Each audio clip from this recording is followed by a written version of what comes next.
All these brothers my guys, know that we fly, know that they ride or die. What they wanna move? अस्सलाम वालेकुम students. जैसा कि annual exam 2022 जो हैं वो Wednesday 11 मई से स्टार्ट हो रहे हैं और इस सिलसिले में इंग्लिश का पहला पेपर है 10 क्लास का। और स्टूडेंट जो हैं वो काफ़ी ज़्यादा परेशान हैं कि वो जस्ट जो रिमेनिंग 2 डेज़ रह गए हैं उनमें किस तरह इंग्लिश के सिलेबस को हैंडल करें, जो कि काफ़ी ज़्यादा होता है। पैराग्राफ भी होती हैं, ट्रांसलेशन होती है, ऐसे होते हैं और ऑब्जेक्टिव जो है उसके अंदर भी काफ़ी मार्क्स लेना गेन करना मुश्किल होता है इंग्लिश की स्पेशली। तो स्टूडेंट जो है वो थोड़े परेशान हैं कि वो किस तरह इंग्लिश के सिलेबस को हैंडल करें और कौन सी चीज़ें इंपॉर्टेंट हैं और वो किस तरह मार्क्स लें। तो आपकी परेशानी को दूर करने के लिए और आपकी हेल्प करने के लिए एक guest paper annual exam 2022 10 class का इंग्लिश का गेस्ट पेपर एक तरतीब दिया है, वो आपके साथ शेयर करते हैं। और इंशाल्लाह इस गेस्ट पेपर को अगर आप कर लेंगे तो आपके मार्क्स जो हैं वो यकीनी तौर पे आएंगे 75 में से। अगर तो बिल्कुल ही आप ज़ीरो पे आपको कुछ नहीं आता तो फिर आपके मार्क्स जो हैं वो 50 फिर भी आ जाएंगे, और आपको थोड़ा बहुत आता है तो इंशाल्लाह 75 में से 70 मार्क्स आपके ईजीली आ जाएंगे। तो 10 क्लास के इंग्लिश का गेस्ट पेपर जो है एग्ज़ाम 2022 का, उसको हम डिस्कस करते हैं। सबसे पहले पेपर पैटर्न को डिस्कस करते हैं। ये चीज़ समझना बहुत ज़रूरी है कि जब तक आपको पेपर पैटर्न ही नहीं आता होगा, आपको ये नहीं पता होगा कि कौन सी चीज़ें पेपर में आनी है और कितने मार्क्स की आनी है, तो तब तक आप ये भी डिसाइड नहीं कर पाएंगे कि आप मार्क्स किस तरह गेन कर सकते हैं। तो सबसे पहले अगर पेपर पैटर्न को हम डिस्कस करें तो उसमें टोटल मार्क्स हम देखते हैं 75 का आपको इंग्लिश का पेपर आना है। ऑब्जेक्टिव उसमें से 19 मार्क्स की आनी है और सब्जेक्टिव जो है वो 56 मार्क्स की आनी है। और अगर ऑब्जेक्टिव की हम बात करें तो ऑब्जेक्टिव सारी की सारी जो है वो एमसीक्यूज़ की सूरत में आएगी और उसके अलावा करेक्ट स्पेलिंग की सूरत में होती है। और इसमें अगर आप ये है कि 19 मार्क्स के लिए इसके लिए एक अलग से ऑब्जेक्टिव के ऊपर एक अलग से वीडियो बनेगी अगर आपको उसका इंपॉर्टेंट मटेरियल चाहिए। जनरल वे में यह है कि 19 मार्क्स की ऑब्जेक्टिव आनी है, तो इसमें मैक्सिमम मार्क्स हासिल करने के लिए आपको क्या करना है, आपको जस्ट इतना करना है कि 10 क्लास तक पहुँचते पहुँचते स्टूडेंट्स के जो स्पेलिंग होते हैं वो काफ़ी अच्छे हो चुके होते हैं। तो इसके अंदर जो पोर्शन आना है क्वेश्चन का 4-5 मार्क्स का करेक्ट स्पेलिंग आपने वो उसके ऊपर फोकस करना है, वहाँ से आप ऑब्जेक्टिव में से मार्क्स जो हैं वो गेन कर सकते हैं। और उसके अलावा आपने दूसरे क्वेश्चन उसके ऊपर फोकस करना है, जो एक्सरसाइज जो मशक में से एमसीक्यूज़ आने हैं उनके ऊपर आपने फोकस करना है। तो यहाँ से आपके 10 मार्क्स बन जाएंगे और बाकी जो 8-9 मार्क्स हैं उनके लिए तो एमसीक्यूज़ में बच्चा जो है वो तुक्का लगा के थोड़ा इधर उधर से करके कुछ ना कुछ करके हो ही जाता है। उसके बाद अगर हम सब्जेक्टिव टाइप की बात करें, जो कि मेनली हम इस वीडियो के अंदर डिस्कस करेंगे कि आपने उसके अंदर क्या क्या चीज़ें करनी है। तो ऑब्जेक्टिव टाइप की अगर हम बात करें तो उसमें आप 500 क्वेश्चंस आने हैं, टोटल 8 आने हैं, आपने 5 अटैम्प्ट करने हैं, 10 मार्क्स के होने हैं। समरी आपको आनी है, उसमें कोई चॉइस नहीं होनी और उसके 5 मार्क्स होने हैं, ठीक है। और सबसे इंपॉर्टेंट समरी जो सबसे ज़्यादा बार पेपर में आती है वो पीस है। हाँ, ऐसा भी हो सकता है पीस के बाद दी रेंज जो है वो दूसरे नंबर पर इंपॉर्टेंट है, बिकॉज इंग्लिश का जो पेपर होता है वो ग्रुप 1 और ग्रुप 2 यानी कि मॉर्निंग और इवनिंग में हो रहा होता है। तो ऐसी भी पॉसिबिलिटी है कि ग्रुप 1 वालों को पीस आ जाए और ग्रुप 2 वालों को धीरेन आ जाए।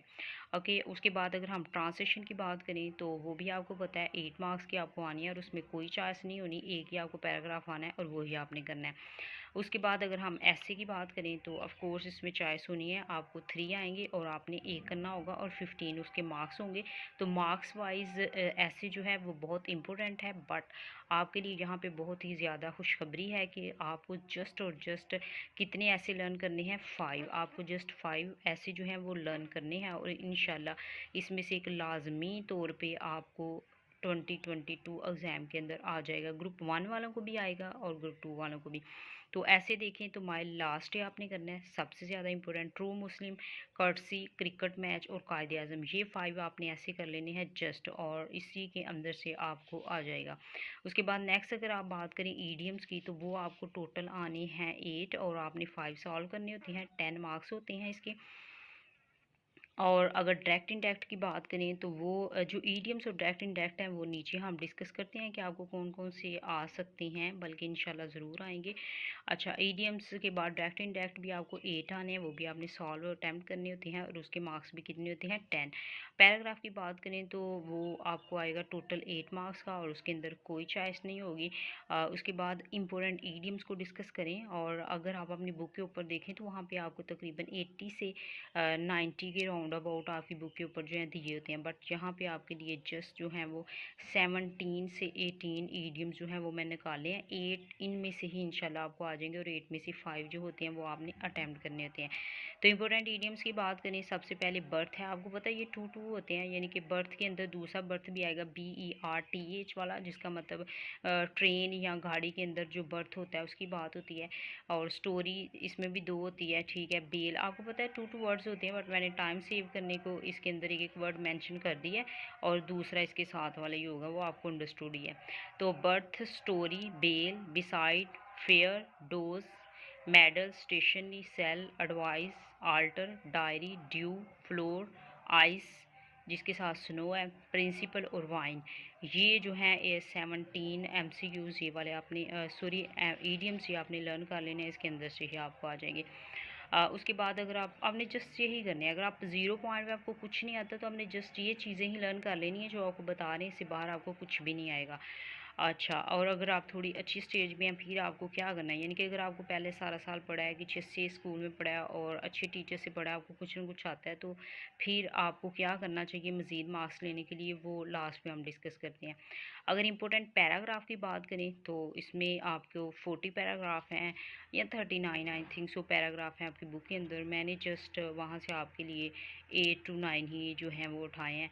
मेरे घर के सामने बाग पहला ही है, आपकी बुक पे भी फर्स्ट वाला है। ज़मीन के ज़िंदगी के नशीबो फ्राज, मैं 10वीं जमात में पढ़ता हूँ। दूध एक मुकम्मल ग़िज़ा है, एक नौजवान बाग में बैठा था, अदास था, ये वाला ये हमारा मकाम है, आदमी अपनी किस्मत खुद बनाता है, ये सर्दियों की एक रात थी, आबी मेरी बचपन की दोस्त है, और वालिदैन की इज़्ज़त करना हमारा अखलाकी फ़र्ज़ है।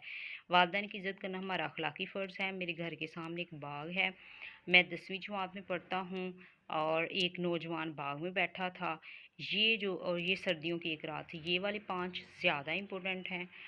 बाकी उनसे कम वाले भी जो हैं वो काफ़ी कम है, 8 to 9 कर दिए हैं, तो श्योर है इसके अंदर से आ जाएगा। उसके बाद थोड़ा आगे आप चलें तो इम्पोर्टेंट आंसर क्वेश्चंस आ जाते हैं हमारे पास, और उसमें आप देखें आपकी बुक में इतनी ज़्यादा आंसर क्वेश्चंस दिए हुए हैं, बट मैंने आपकी आसानी के लिए जस्ट यहाँ पे 16 आंसर क्वेश्चन दिए हुए हैं, और उनमें से 8 आपको आ जाने हैं, और उसमें से भी आपने 5 अटैम्प्ट कर लेने हैं।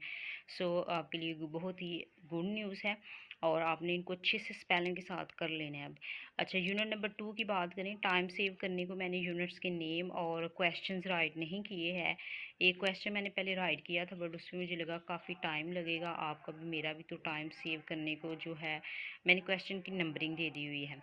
ओके, यूनिट नंबर 1 के अंदर से आपको पहला question, how can people achieve perfection in the moral and spiritual areas of life, ये वाला आपने क्वेश्चन करना है। ये बहुत इंपॉर्टेंट क्वेश्चन है, हर बार ये क्वेश्चन आया होता है।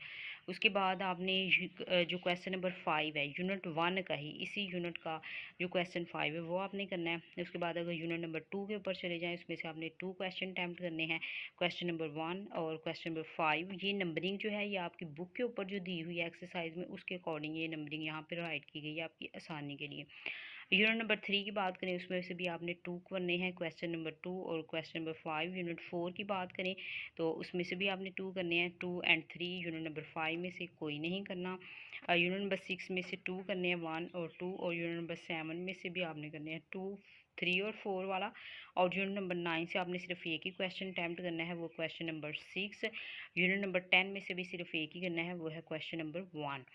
तो बस ये 16 आंसर क्वेश्चन आपने लर्न कर लेने हैं। उसके बाद अगर डायरेक्ट इनडायरेक्ट पे जाएँ, जो कि स्टूडेंट यहाँ पे हमेशा मार्क्स लूज़ कर रहे होते हैं, उनको इसमें समझ नहीं आती, ये काफ़ी ज़्यादा होते हैं, और अक्सर स्कूल्स वाले और टीचर्स इनको जो है ना वो डिले करते रहते हैं, अब करवाएंगे अब, और एट द एंड कोई भी इनको खास नहीं करवा रहा होता, और स्टूडेंट हमेशा यहाँ पे मार्क्स लूज़ करते हैं।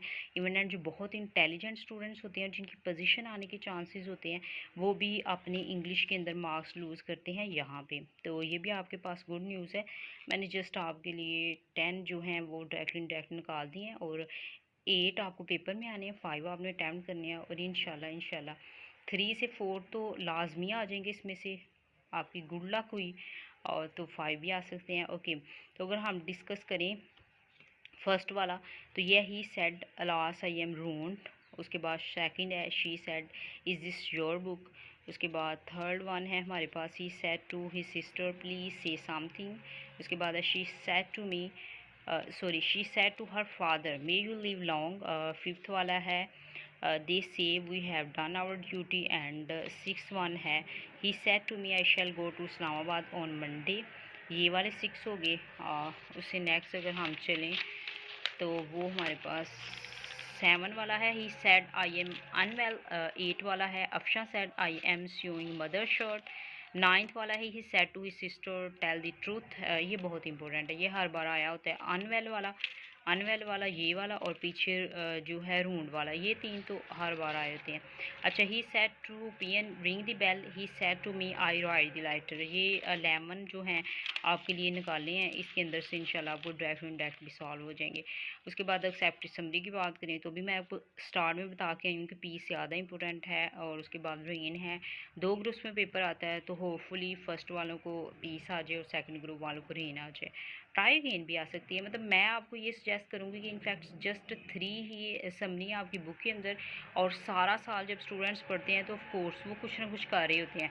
तो मैं आपको ये सजेस्ट करूँगी कि आप तीनों ही समरी जो है इनको रिवाइज ज़रूर करें। उसके बाद एक्सेप्टेड ट्रांसलेशन है।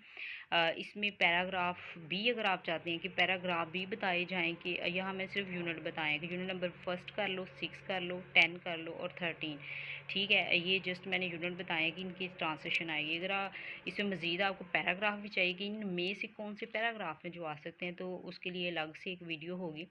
अगर आपको चाहिए तो आप कमेंट सेक्शन में बताएं तो उस पर भी वीडियो बना देंगे। इसमें ये है लास्ट वन, ये यहाँ पे डन हो गया और बेस्ट ऑफ लक। इंशाल्लाह आप ये चीज़ें लर्न कर लें तो आपके, मैंने कहा है अगर आप 0 स्टेज पे हैं तो भी आपके 50 मार्क्स आ जाएंगे 75 में। बट अगर आपको कुछ ना कुछ आता है, आप किसी अच्छे स्कूल में पढ़े हुए हैं, तो फिर इन चीज़ों को करने के बाद इंशाल्लाह आपके 65 से 70 पेपर आ जाएंगे।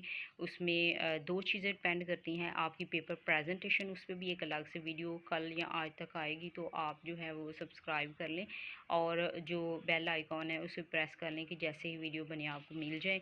और उसके बाद सेकंडली डिपेंड करता है कि आपने कितनी कॉन्फिडेंस से पेपर किया हुआ है, बार बार कटिंग नहीं की हुई, तो ये चीज़ें डिपेंड कर रही होती हैं आपके 6 मार्क्स के लिए। स्पेलिंग मिस्टेक नहीं है इंग्लिश के अंदर। तो लास्ट वन मैं 0 वाली स्टेज बता रही थी कि वो 50 मार्क्स के लिए। बट एक मशवरा सभी स्टूडेंट को ज़रूर दिया जाएगा कि जिनको जो कुछ आता है, ये नहीं कि आप बस ये चीज़ें करके उठ के चले जाएं। आपने पूरा साल पढ़ा है, आपकी मेहनत की कोई वैल्यू है, आपको जो कुछ आता है वो चीज़ें रिवाइज ज़रूर करके जाएं। रिवीजन के पीछे आपने उन चीज़ों को कभी भी नहीं छोड़ना। ओके, तो आप सबसे पहले जो चीज़ें आती हैं उनके आप रिवीजन कर लें आज और कल में, और उसके बाद ट्यूसडे को आप जस्ट ये चीज़ें रिवाइज़ कर लीजिएगा। तो बेस्ट ऑफ लक, इंशाल्लाह आपके मार्क्स जो हैं वो बहुत अच्छे आ जाएंगे। Oh, these brothers my guys, know that we fly, know that they ride or die.